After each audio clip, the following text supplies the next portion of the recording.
تو بینک کا بزنس کیا ہے کہ وہ زیادہ سے زیادہ لون دے, ٹھیک ہے نا, تو وہ لون دیتے ہیں, لیکن لون کے ساتھ کیا مسئلہ ہے کہ وہ کرنسی کریٹ بھی کر رہے ہیں, وہ منی کریٹ بھی کر رہے ہیں. اب جب وہ منی کریٹ کرنا شروع زیادہ کرتے ہیں تو اس سے کیا ہوتا ہے, مہنگائی بڑھنی شروع ہو جاتی ہے, جسے آپ انفلیشن کہتے ہیں, کیونکہ وہی کہ پروڈکشن نہیں بڑھ رہی مگر منی کا پھیلاؤ بڑھتا جا رہا ہے. تو اس کے لیے پھر یہ ہوتا ہے کہ اسٹیٹ بینک نے اپنے پاس دنیا بھر میں ایک ٹول یہ رکھا ہوا ہے انٹرسٹ ریٹ کا. ٹھیک ہے, وہ کہتے ہیں کہ جہاں بھی آپ لون دیں گے اس لون کے جو ریٹ ہوگا وہ ہمارے ریٹ کے ساتھ کنیکٹڈ ہوگا, پالیسی انٹرسٹ ریٹ.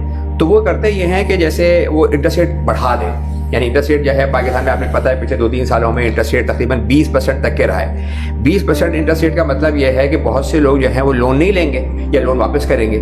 تو اس سے کیا ہوگا, جب لون واپس کرتے ہیں, جس طرح سے لون دینے سے منی انکریز کرتی ہے اس طرح لون واپس کرنے سے منی واپس جاتی ہے. یعنی ایک ماڈرن دنیا میں یا ماڈرن بینکنگ کو آپ سمجھیں کہ یہ منی اور ڈیٹ ایک سکے کے دو رخ ہے. منی از ڈیٹ اینڈ ڈیٹ از منی, یہ کہا جاتا ہے نا. تو منی جو ہے وہ کریٹ ہی ڈیٹ کے ساتھ, بینک ڈیٹ کے ساتھ ہو رہی ہے. اچھا, پاکستان میں جب انہوں نے 20% انٹرسٹ ریٹ کیا تو ان کا توقع ظاہر مہنگائی ہو رہی تھی, تو لوگوں نے پرائیویٹ اداروں تو پیسے واپس کیے, کیونکہ وہ 20% پہ کہاں بزنس ہوتا ہے.